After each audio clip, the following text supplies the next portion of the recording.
दुर्गा दुर्गा बनमुआ के गाँव रे।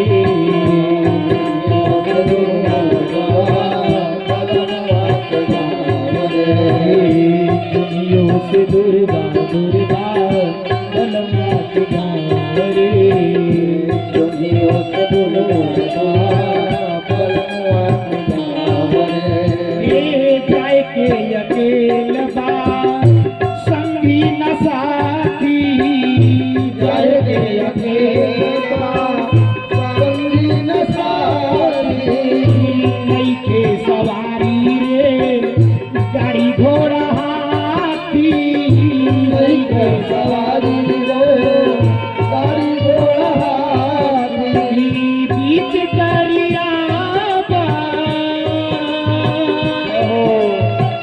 बीच दरिया दरिया में नहीं किनारे। सुनियो से दुर्गा दुर्गा बनमुआ के गाँव रे। दुनिया से दुर्गा बनमुआ के गाँव रे। सुनियो से दुर्गा दुर्गा बनमुआ के गाँव रे। दुनिया से दुर्गा बनमुआ के गाँव रे। करनी न धरनी तो फेरा में परनी, करनी न धरनी बड़ा रे कठिन बाकर कैल पे तारनी। बड़ा रे कठिन तेरे नया वेला, तेरे नया रे दरिया में बाजू गाँव रे।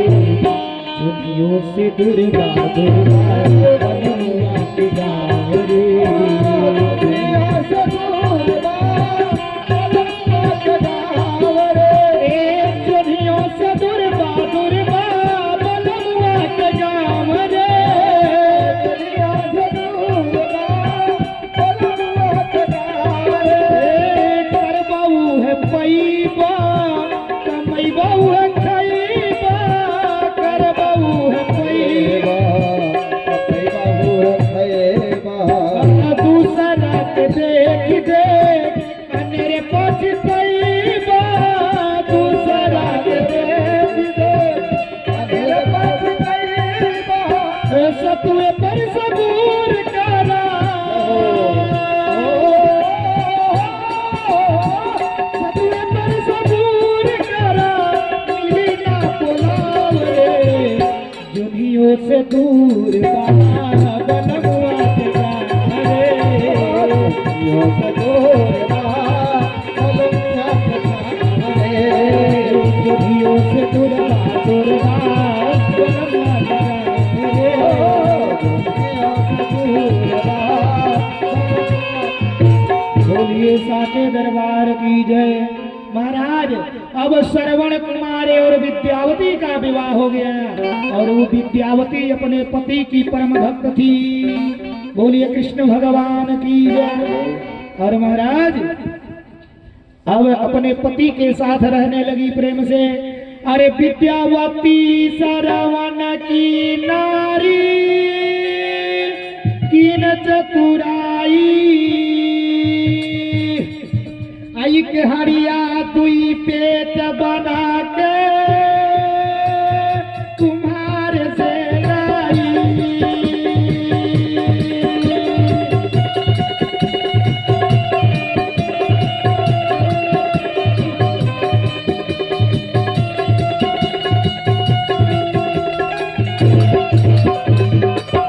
एक में खीर बनाती है और खटा महेरी बना रोज रंगों को खिलाती है।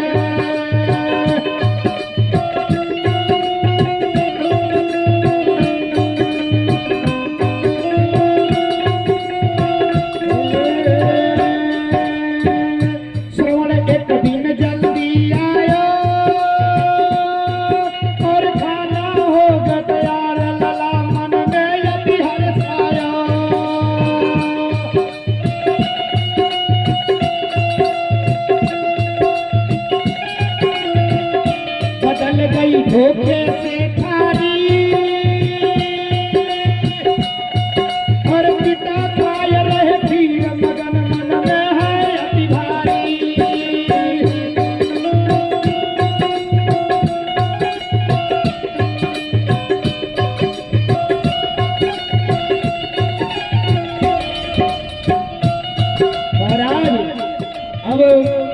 उसे श्रवण कुमार की पत्नी इतना मानती थी, लेकिन अपने सास ससुर को नहीं समझती थी। और श्रवण कुमार अपने माता पिता से बड़ा प्रेम करते थे। श्रवण कुमार कहीं निकले हुए थे, उसी समय महाराज ये विद्यावती कुम्हार के पास जाती है और कुम्हार से कहती है कि ये कहीं हड़िया में 2 पार्ट ऐसा बना दो कि एक में दूसरा खाना बने, एक में दूसरा बने। और महाराज वो हड़िया लेकर आती है और आने के बाद वह विद्यावती एक में खीर बनाती है और एक में खिचड़ी पकाती है। और खिचड़ी एक में खीर बनाती और दूसरे में खिचड़ी बनाती है। और खीर को जब श्रवण को खिलाना रहता था तो खीर देती थी, अपने खीर खाती थी और अंधी अंधों को दिखाई नहीं देता था। माई बाप ले जा करके वह खीर, उसमें इतना नमक रहता था, मिर्चे रहते थे और ले जा करके दे देती थी, लेकिन वह अंधे किसी तरह खा लेते थे माई बाप। लेकिन एक दिन की बात है, संजोग से श्रवण कुमार माई बाप बाहर से घर चले आए और संजोग से वह खीर और खिचड़ी दोनों बना करके खिचड़ी थी और श्रवण के सामने जैसे रखी महाराज, श्रवण कुमार ने वह खीर वाली थाली बिना समझे मुझे ले जा करके माता पिता के सामने रख दिया। और महाराज और वह जो बना हुआ खिचड़ी था तीखा, वह श्रवण कुमार के सामने पड़ गया महाराज। माता पिता खीर वाला थाली पा करके जब खा रहे हैं, मीठे मीठे खीर खा करके हो, मन में इतनी प्रसन्नता हुई कि कभी इस तरह का खाने को नहीं मिला। आज पुत्र के आते ही इतना सुंदर पकवान मिल रहा है महाराज।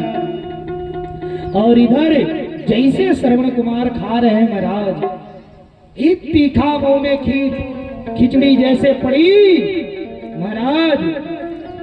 अब इधर महाराज महेरी श्रवण खाई है और आंखें हो गई लाल, नारी को गिला सुनाई है।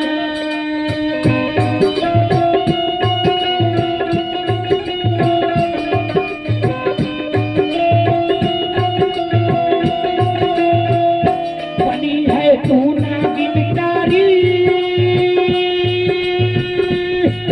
और माता पिता के साथ करी है प्यार की भारी।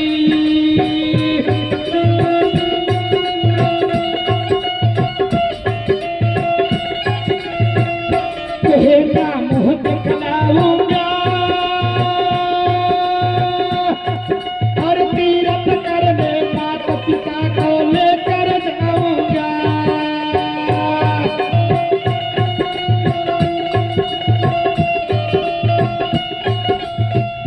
कहना मुँह दिखलाऊंगा और तीरथ करने माता पिता को लेकर जाऊंगा।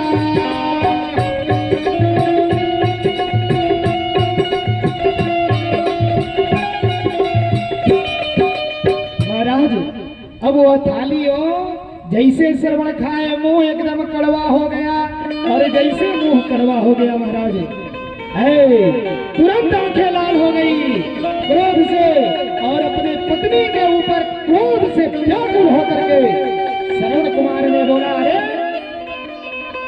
तूने मेरे पिता माता के साथ इतना बड़ा अत्याचार किया है, तूने इतनी बड़ी घटियाई की है, मेरे पिता माँ के साथ इतनी बड़ी गद्दारी किया है कि मेरे न रहने पर माँ पिता के साथ तुम यही करती थी। है?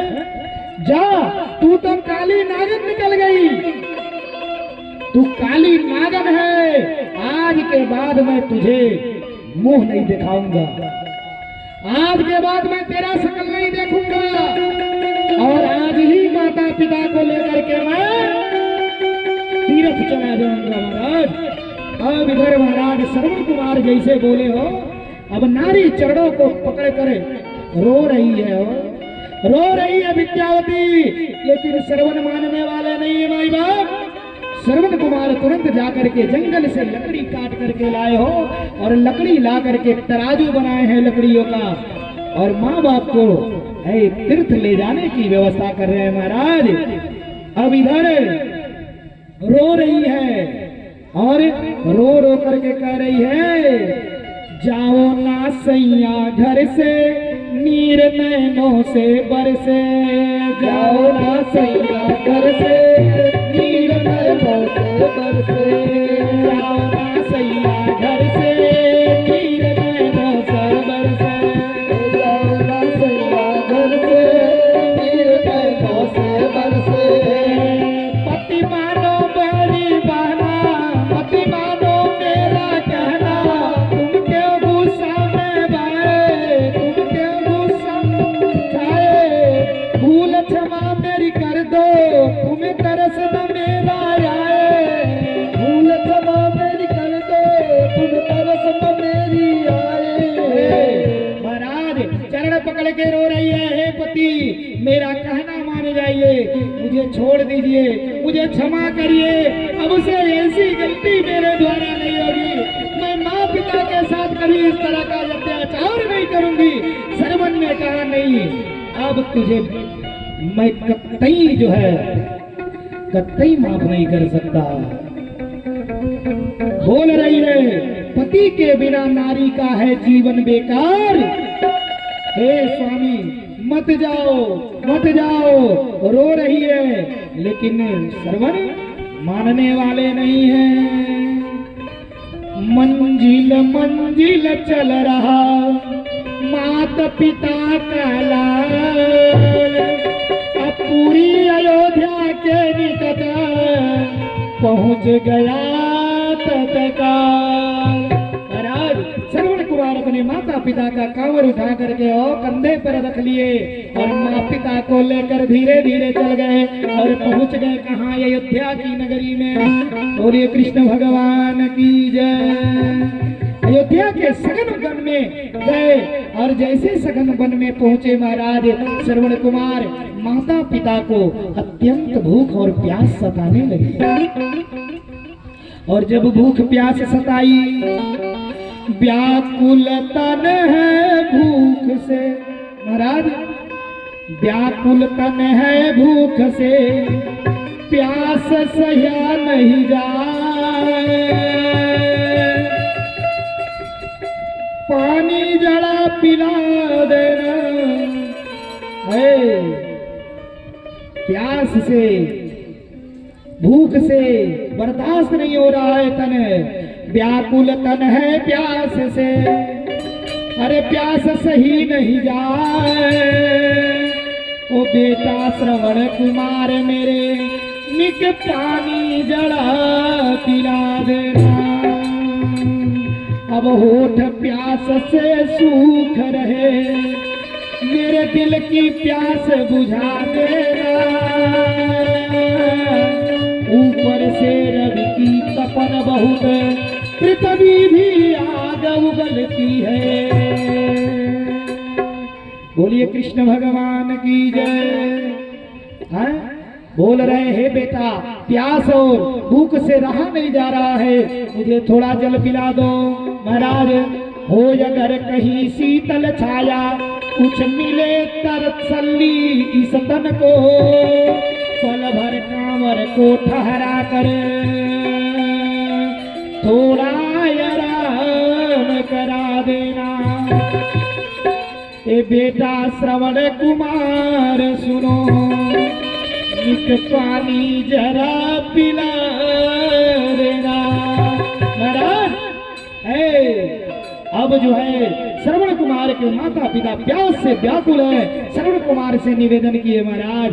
अब श्रवण कुमार छाये में कांवर को रख दिया और कांवर में रख करके माता पिता के लिए हो जल लाने के लिए निकल लिए। देखिए हमारे बीच में एक कमलेश्वर सिंह उर्फ लल्लू बाउस, आपके तरफ से 502 रुपया ठाकुर जी के चरणों में अर्पित हुआ। यज्ञ भगवान में सहयोग के रूप में भगवान इनका मंगल करें। अब महाराज माता पिता को छाई में ठहरा करके श्रवण कुमार जल के लिए एक पात्र लिए हैं, मिट्टी का पात्र था, उसे लेकर के जल भरने के लिए चल दिए। अरे होले होले बन बन डोले पानी की, होले होले बन बन डोले पानी बिन कछु न सुहाया रे, प्यासे पिताय और मैया होले होले बन बन डोले।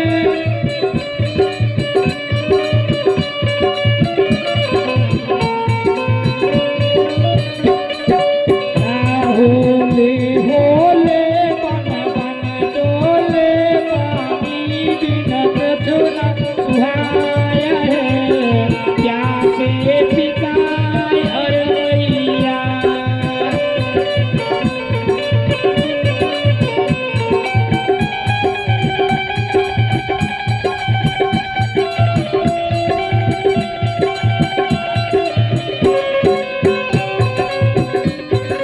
जय हो राधे।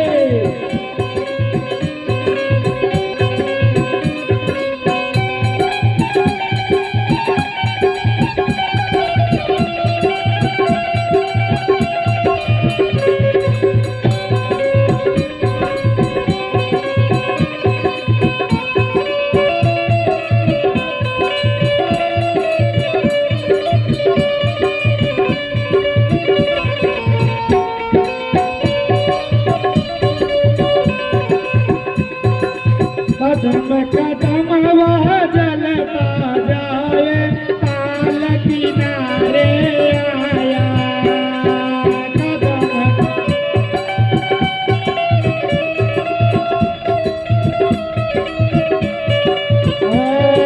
शीतल नीर भरा था, उसने देख बड़ा हर्षाया।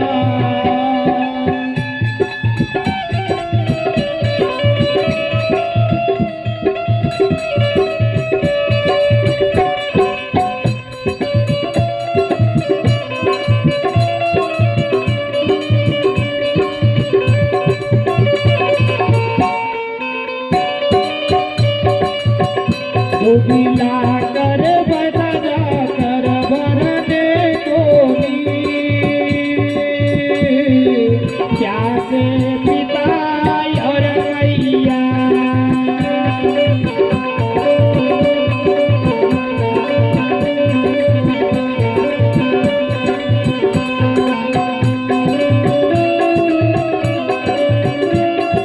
जय हो।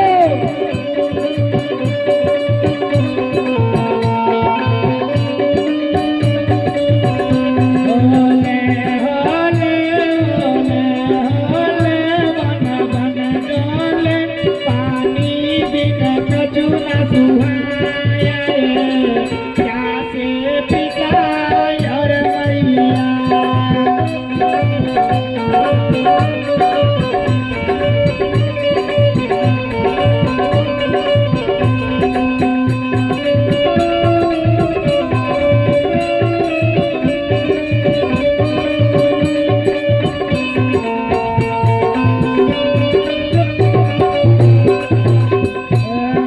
यवधन रेस शिकार खेलने उसी जगह पर आए।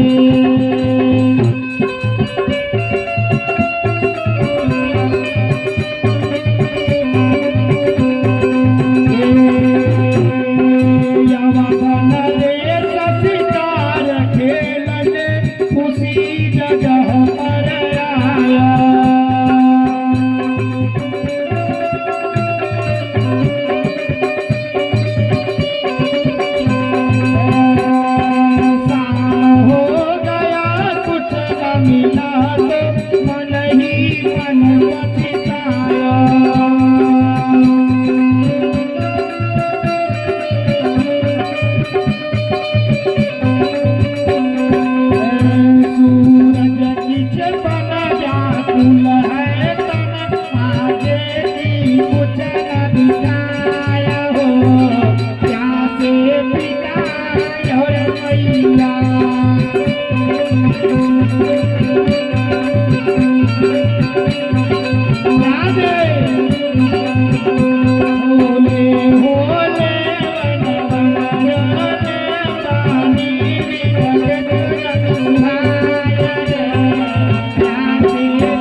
कुमार जैसे पहुंचते हैं तालाब के किनारे महाराज, और उसी वन में अवध नरेश महाराज दशरथ जी शिकार खेलने के लिए उसी वन में आए हुए थे। पूरा दिन बीत गया, सूरज ढलने को आ गया, लेकिन कहीं कुछ शिकार नहीं मिला। और जो शिकार नहीं मिला तो ये व्याकुल है, मन व्यथित है, कुछ समझ में नहीं आ रहा, कहीं की शिकार ही हाथ नहीं लगाओ। इधर जैसे महाराज श्रवण कुमार हो उस घड़े में जल भरना चाहे, और घड़े को जैसे जल में डुबाया, और जैसे जल में डुबाया उस जल से आवाज हुई। जब जल से आवाज हुई महाराज तो दशरथ महाराज को लगा कि कोई हिरन है जल पीने के लिए, जल पीने आया हुआ है। और हिरन समझ करके माई बाप दशरथ जी ने शब्दवेदी बाण चलाया। शब्दवेदी बाण जो आवाज सुन करके केवल जा करके लग जाती है, वह शब्दवेदी बाण दशरथ जी ने चलाया। और जैसे चलाया महाराज वह शब्दवेदी बाण जा करके सीधे हो जा करके श्रवण को लग गया। और जैसे श्रवण कुमार को लगा, श्रवण कुमार कराहते हुए उसी जल के पास गिर गए और हाथ से घड़ा छूट गया। बोलिए कृष्ण भगवान की जय। लरे लिखे अंक जो विधनाने वीरन कोई भी मिटे न पाई। अरे लिखे अंक जो विधनाने वीरन कोई मिटा न पाए।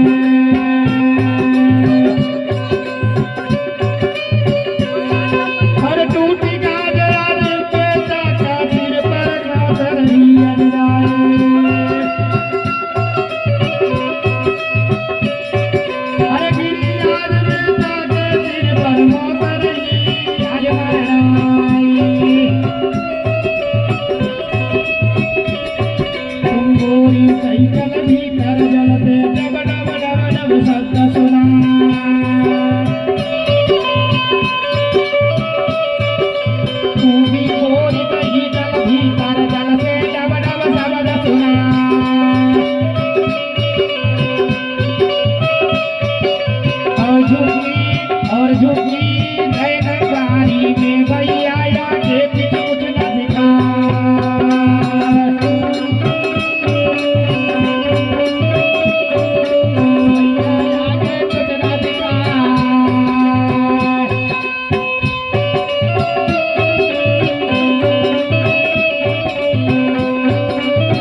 दशरथ जी समझे हैं, देखिए सूरज चौधरी जी के माता जी की तरफ से 101 रुपया यज्ञ भगवान परिवार का मंगल कराएं महाराज। यही प्रकार से हो। अब श्रवण कुमार को जैसे लगा वो हाय हाय करके गिर गए, कराहने लगे महाराज। इधर महाराज दशरथ दौड़े दौड़े पहुंचे हैं, और जैसे पहुंचे देख रहे हैं क्या, अरे मेरे हाथों से ही मेरे भाग्य का मुक्त हो गया। भाग्य को ही तीर लगा, भाग्य करा रहा है महाराज। भाई बाप दशरथ जी गोदी में अपनी गोद में सर रख लिए श्रवण कुमार का। श्रवण कुमार रो रहे हैं और कह रहे हैं मामा, माँ और पिता बहुत प्यासे हैं, व्याकुल हैं, और जा करके ये जल ले जा करके माँ पिता को पिला देना, लेकिन ये मत बताना प्राण लेने वाले पापी मुखड़ा दिखा दे, बता कोट तेरा क्या मैंने किया है। प्राण लेने वाले पापी मुखड़ा दिखा दे, बता कोट तेरा क्या मैंने किया है। अब इधर जल लेकर के महाराज और पहुंच गए। जल लेकर के श्रवण कुमार के मामा दशरथ जी महाराज इनके माता पिता के सन्निकट पहुंचे। महाराज मात पिता है अंधे तीरथ को आए हैं, विकट वन में दोनों प्यास में सताए हैं। आया था पानी लेने, श्रवण कुमार महाराज रो रहे हैं, अभी प्राण निकला नहीं है, रो रहे हैं। आया था पानी लेने व्याकुल जिया बता कोटा तेरा है। आया था पानी लेने व्याकुल दिया बता कोट तेरा क्या मैंने किया। मैंने क्या कसूर किया, मैंने माता पिता के लिए पानी लेने आया। महाराज अब दशरथ महाराज रो रहे हैं, और इधर माँ और पिता अंधे और अंधी जल के लिए पुकार रहे हैं। ओ बेटा तू आजा नीर पीला जा, कब से लेने तू गया नीर है। घर से कांवर लेके आया तीरथ जरूर है।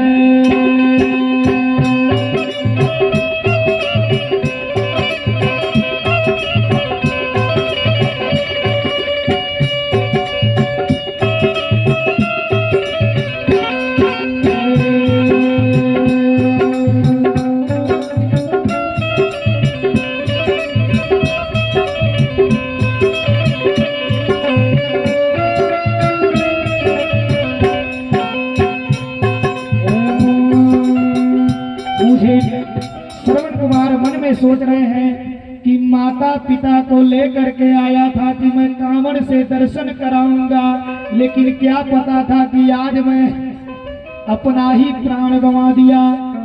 अंत समय में अब मेरा अंत समय आ गया है और सुरपुर अब जाऊंगा। यह मन में सोच करके श्रवण कुमार रो रहे हैं। महाराज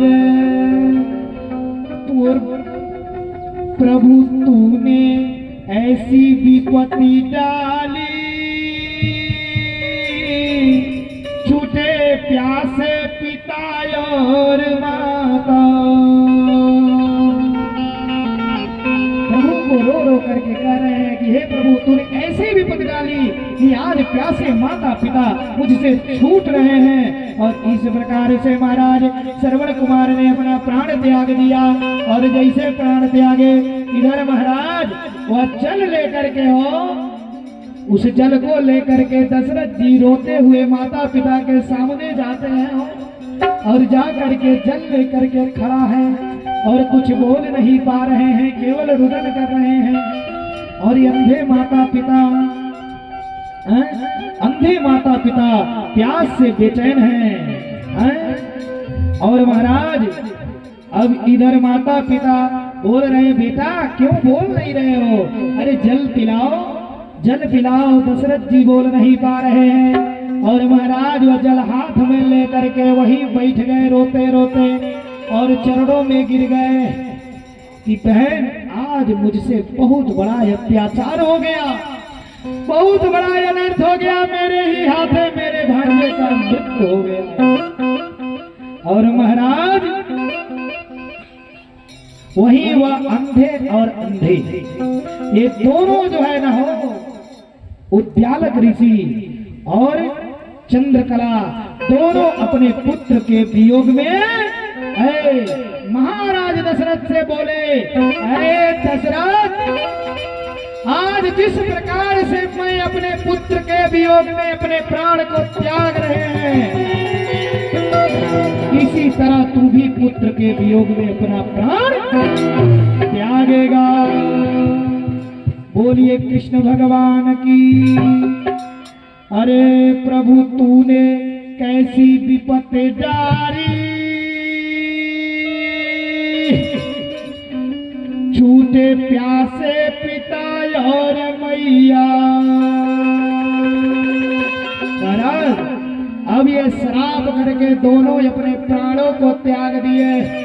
और इधर महाराज दशरथ इतना रो रहे हैं महाराज, रोते रोते दशरथ जी उस जल को ना हो, जो जल था ना, उस जो घड़े में जल लाए थे, उस जल को ले जा करके दशरथ जी महाराज वहीं पर एक पीपल के वृक्ष के नीचे, पीपल के वृक्ष के नीचे उसी पेड़ में बांध दिया। महाराज यहीं से घंट बनाता है, इसीलिए घंट बांधा जाता है जल का। आत्मा प्यासी रहती है जो उस जल को 10 दिन पीती है। बोले कृष्ण भगवान